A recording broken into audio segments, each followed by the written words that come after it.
Hello everyone, welcome to crypto TV. Crypto world से जुड़े latest update के साथ मैं संदीप कसालकर आप सभी का स्वागत करता हूं। सबसे पहले क्रिप्टो वायर ने भारत के पहले क्रिप्टो करेंसी इंडेक्स IC15 को लॉन्च किया है। क्रिप्टो वायर एक ग्लोबल सुपर ऐप है जिसमें क्रिप्टो टीवी भी शामिल है।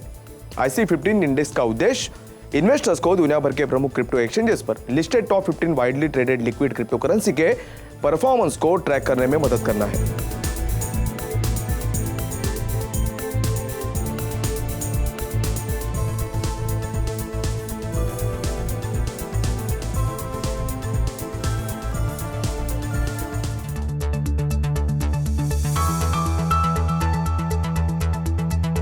क्रिप्टो एडवर्टीजमेंट्स के लिए इंडिया के एड वॉच डॉग ने जारी किए गाइडलाइंस।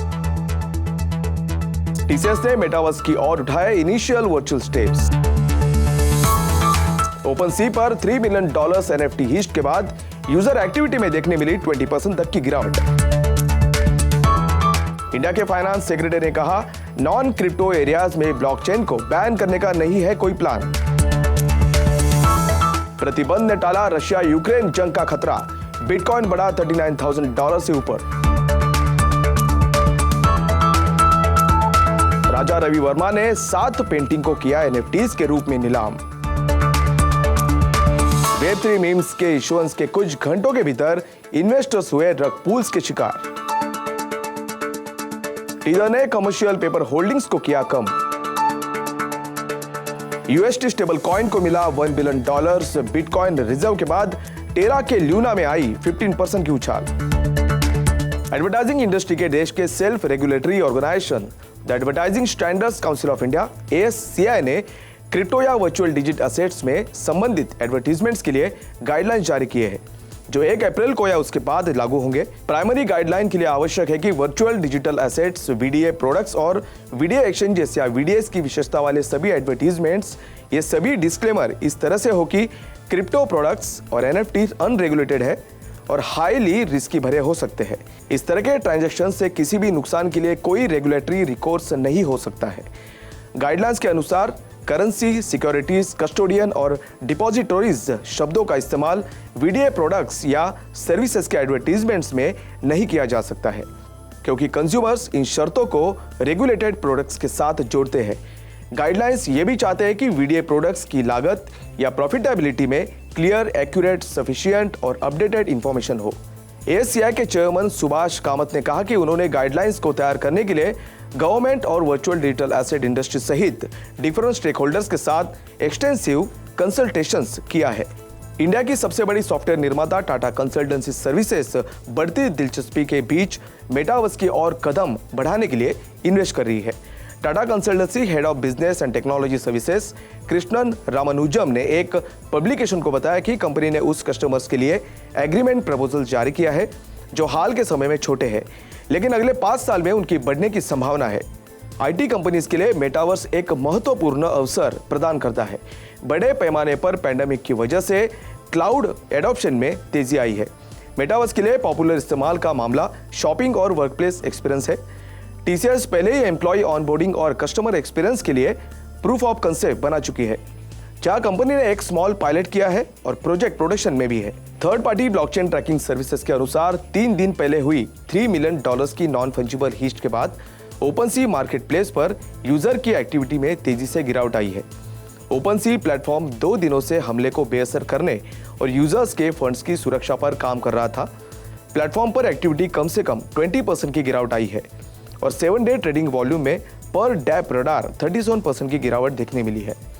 बता दें कि एक एनोनिमस हैकर ने एक मैलिशियस ईमेल शेयर करके सबसे बड़े NFT मार्केट प्लेस से कम 254 टोकन्स की चोरी को अंजाम दिया है, जिसमें यूजर्स को अपने एसेट्स को एक नए स्मार्ट कॉन्ट्रैक्ट में ट्रांसफर करने के लिए कहा गया था।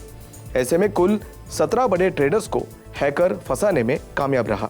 इंडिया के फाइनेंस सेक्रेटरी TV सोमनाथन ने इंडस्ट्रियलिस्ट की आशंकाओं को साफ करते हुए बताया कि इंडिया की एग्रीकल्चरल क्षेत्रों में ब्लॉकचेन टेक्नोलॉजी के इस्तेमाल पर बैन लगाने की कोई योजना नहीं है, जिनका क्रिप्टो करेंसी से कोई लेना देना नहीं है। सोमनाथन ने फाइनेंस मिनिस्टर निर्मला सीतारमण की अध्यक्षता में मुंबई में इंडस्ट्री एग्जीक्यूटिव्स के साथ पोस्ट बजट मीटिंग में कहा, सरकार के पास ब्लॉकचेन टेक्नोलॉजी के खिलाफ कुछ भी नहीं है। RBI digital currency blockchain technology के एक वर्जन पर आधारित होगी। फाइनेंस सेक्रेटरी ने ब्लॉकचेन के इस्तेमाल के मामलों पर जोर देते हुए कहा कि यहां तक कि स्टेट रन कॉफी बोर्ड ने स्पेसिफिक फील्ड से कॉफी की स्पेसिफिक वैरायटीज की पहचान करने के लिए एक ब्लॉकचेन सिस्टम शुरू की है, ताकि वे इसकी ओरिजिन की अवेलेबिलिटी के बारे में जानकारी की वजह से हायर प्राइसेस फेच कर सके। वेडनेसडे की लेट इवनिंग ट्रेड्स में बिटकॉइन $39,000 से ऊपर जाते हुए दिखा, क्योंकि इन्वेस्टर्स ने यूएस द्वारा रशिया पर प्रतिबंध लगाने के बाद युद्ध के तत्काल फैलने की आशंकाओं पर राहत की सांस ली है। प्रेसिडेंट व्लादिमीर पुतिन द्वारा मंडे की मॉस्को में ईस्टर्न यूक्रेन में डोनेस्क और लुहान्स्क रीजन्स की इंडिपेंडेंस को मान्यता देने वाले एक डिक्री पर साइन करने के बाद यूएस प्रेसिडेंट जो बाइडेन ने रशिया पर प्रतिबंध लगाकर अपनी शांति सेना भेजी। बाइडेन ने यूएस इंडिविजुअल्स के बीच ट्रेड और इन्वेस्टमेंट को प्रतिबंधित करने के लिए एक कार्यकारी आदेश पर साइन किया है। इतना ही नहीं, बाइडेन ने रशिया के खिलाफ महत्वपूर्ण प्रतिबंध लगाने की धमकी भी दी है। ऐसे में बिटकॉइन पिछले 24 घंटों में लगभग 4% की बढ़त के साथ $39,043 पर था, जबकि बीटीसी पिछले एक हफ्ते में लगभग 14% से नीचे फिसला है।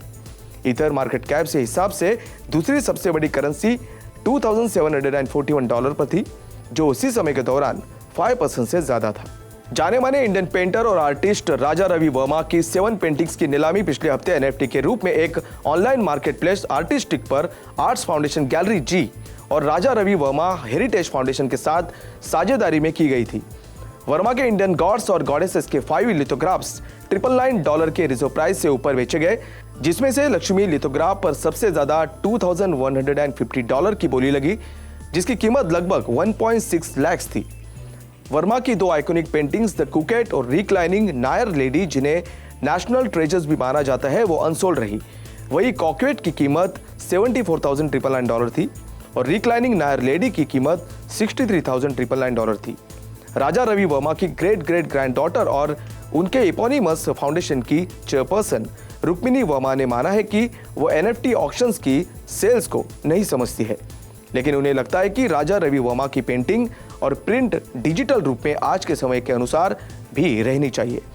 बता दें कि ऑक्शन में इंडिया, यूएई, सिंगापुर और यूएस के 1000 लोगों ने हिस्सा लिया था। ब्लॉकचेन सिक्योरिटी फर्म पेक्सशील्ड ने एक ट्वीट में कहा कि वेब3 मीम्स W3M के पीछे के डेवलपर्स एक बाइनांस स्मार्ट चेन BSC आधारित मीम कॉइन ने लगभग 625 बाइनांस कॉइन्स BNB के टोकन की लिक्विडिटी पूल्स को खत्म कर दिया है। निकाले गए कॉइन्स की वैल्यू $235,000 तक आकी गई है।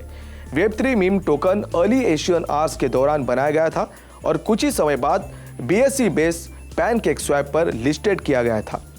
लिस्टिंग के शुरुआती कुछ घंटों में W3M ने 1000 इन्वेस्टर्स द्वारा 1800 से ज्यादा ट्रांजैक्शन देखे थे।